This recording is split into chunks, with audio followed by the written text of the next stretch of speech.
Hello everyone, this is Sinema77, horror and cult film lover. I'm back with another video. Today I'm kind of curious about this movie, okay? Today we're talking about a movie. It's an Australian film from 2011. And the movie is written and directed by Julia Leigh, and I'm kind of on the fence whether or not this is meant to be a feminist film or an erotic film. But it's definitely very erotic. But yeah, the movie we're talking about is 2011's Sleeping Beauty, starring the magnificently beautiful, gorgeous Emily Browning. And I'm going to be honest with you, though, okay, this is definitely a different kind of fairy tale. So, anyway, let's get started. Yeah, I just watched the movie a little while ago, and it's a good movie, but it's definitely not what I thought it was going to be. Um, so the movie, all right, we have our main character here. Her name is Lucy, and this is Emily Browning in the movie. As you can see, she's just stunningly beautiful. Emily Browning, you've seen her in movies. She's best known for playing Baby Doll in the movie Sucker Punch. She's been in movies like The Uninvited. She played Violet Beauregard Violet Beauregard. God, sorry, I'm getting my kids' movies mixed up. She played Violet Baudelaire in Lemony Snicket's series of unfortunate events. Not the Netflix series with Neil Patrick Harris. She did the movie with Jim Carrey. And in this movie, she plays Lucy, and Lucy she's kind of a young woman who is kind of, I don't know if wild could be a way to say it, but the thing about Lucy is she doesn't take very good care of herself, and she's not very good to herself. She puts herself into a lot of bad positions. Like for instance, there's one scene where she goes with a girlfriend of hers, and they're sitting at this kind of like at this couch, and they're sitting across from two businessmen. Now, as you can see, Lucy, she's quite a young lady, so is her friend, but these two businessmen, I mean, these are middle-aged guys, I mean, graying almost. And they sit there and they basically like do like a flip a coin thing, to decide, which girl's going to go with which guy. And they flip a coin, and it's like, okay, Lucy, you're going to go with this guy, and she goes with him. She has sex with him. So she goes, and she's doing all these things, and she's not treating herself very well. And she's working a job as a waitress, and she's not really making enough money. And her roommates, everybody's getting kind of pissed off at her because she's not really, everybody kind of wants her to get her shit together and stuff like that. And she has guys that are, she has guys that want to date her, want to be with her, but she kind of makes it clear, like, if she was to date them, she would basically just screw them over and all this other kind of stuff. And they know this. So even at one point in the movie, she asks one of these guys, like, would you ever marry me? And he's talking about, like, I've seen, the way you treat me and just the way you act and stuff like that. It's like, no, I wouldn't marry you. And she's like, no, I could understand that. So, but, so she's getting kind of desperate. She needs money and things like that. And at one point, her roommates ask her to move out. They want her to get her own place and everything else. And so she ends up answering an ad for it's kind of almost like an escort kind of a thing. But she's not really sure what it is. They're kind of vague about the details and stuff like that. But she goes, and she says she's interested. She wants to talk about what this is all about and everything else. And so, they pick her up, and she goes and basically does something like a job interview and stuff. And when she's there at the job interview, they're like checking her out, like in this scene here. They're checking her out, and seeing how she looks, and does she have any scars and all this other kind of stuff. Would she be what they would want to have, and all this other kind of stuff. Then basically what it is explained to her that she's going to be kind of given like a sleep drug. And then they're going to put her in this bed, and she's going to go to sleep. And then while she's asleep, these men are going to come in, and they're going to pay to do things to her. Now, the one rule is they're not allowed to penetrate her.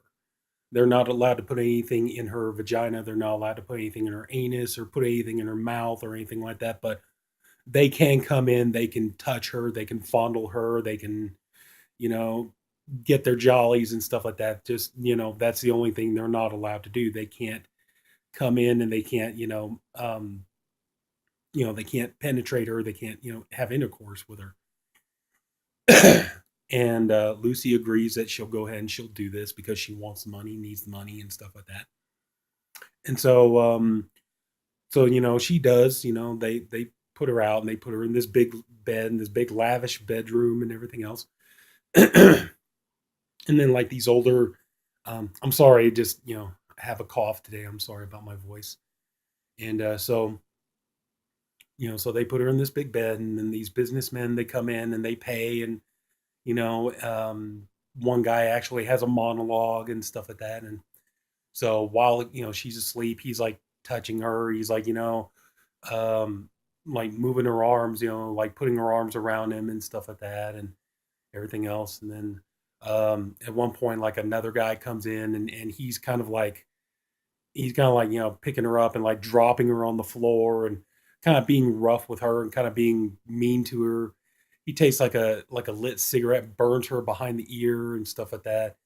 And but see, that's the thing, it's like she doesn't feel anything. She's out. And so they're burning cigarettes out on her. They're doing all this stuff to her, and and in the meanwhile, she's making a lot of money doing this and everything. She's able to get her own place and everything, and she meets a guy and she gets into something of a relationship with him and stuff. But Lucy is basically, like I said, she doesn't take very good care of herself. She's kind of a very self-destructive character. And now now the thing is like, yes, you do get to see Emily Browning nude in this movie, which is a wonderful, wonderful thing. She looks beautifully naked.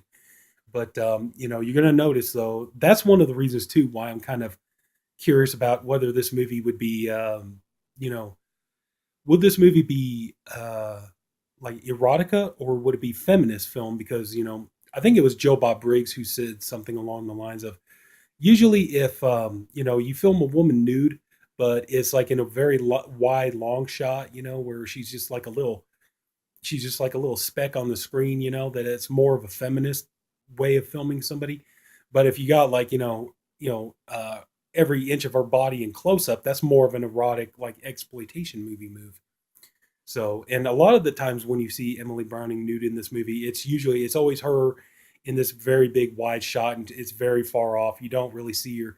There's maybe one or two instances where you see her breasts up close, but a lot of the times it's like, it's in a wide long shot, and she's kind of way far off in the distance, but still she looks great though. So, but yeah, so I'm just this movie is not a bad movie or anything like that. It is. I'm going to be honest with you. It's a little languidly paced, and it's definitely not a fairy tale. It's definitely not going to be like she's just she's put into the sleep, and then she needs a Prince Charming to come in and give her a kiss to wake her up. Uh, no, she's pretty much, she's naked, and all these men coming in and doing things to her and stuff like that. And um, the ending is kind of, it's a little bizarre. It's not exactly what I thought it would be, but yeah, but still, it's not a bad film overall. I would say definitely give it a shot. It does have its erotic moments. My biggest, for me personally, just seeing Emily Browning alone was worth the price of admission to watch this movie. I like her as an actress. I do like her in like The Uninvited, and I didn't mind Sucker Punch all that much. I actually have it on Blu-ray. Um, I thought she was really good in Lemony Snicket. So yeah. So but anyway, though, yeah, I would definitely suggest this movie. Go ahead and give it a shot.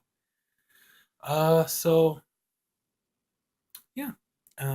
As a matter of fact, I forgot about that part. Hang on a minute. She actually takes a job as a waitress, where she's waiting tables, and she's dressed like this. So, and there she is. She just looks so stunning. I just think in my opinion, she's easily one of the most gorgeous women I've ever seen in the world. And she's a beautiful Australian model and actress and stuff like that. And Yeah, I think just watching it just to see her alone, that's the whole reason that I'll to watch this movie. So, but yeah, it's not a bad little film. Like I said, it's languidly paced. It's not really what you think it's going to be, but it's not a bad film. I would say, but if you're like me, if you like looking at Emily Browning, I say go ahead and give it a shot. Watch it for that alone. So, but anyway, that's going to go ahead and that's going to wrap it up for this video. This is Cinema 70. Yeah. Well, anyway, let me do this the proper way, like I normally would do it.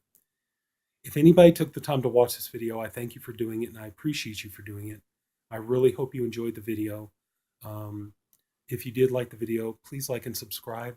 I am Sinema77, horror and cult film lover, and if you love Emily Browning and you know, I guess adult kind of adult erotic films named after fairy tales like I do, then yeah, go ahead and come on back, and we'll have more videos in the future. And I'll see you later. Take care. Bye bye.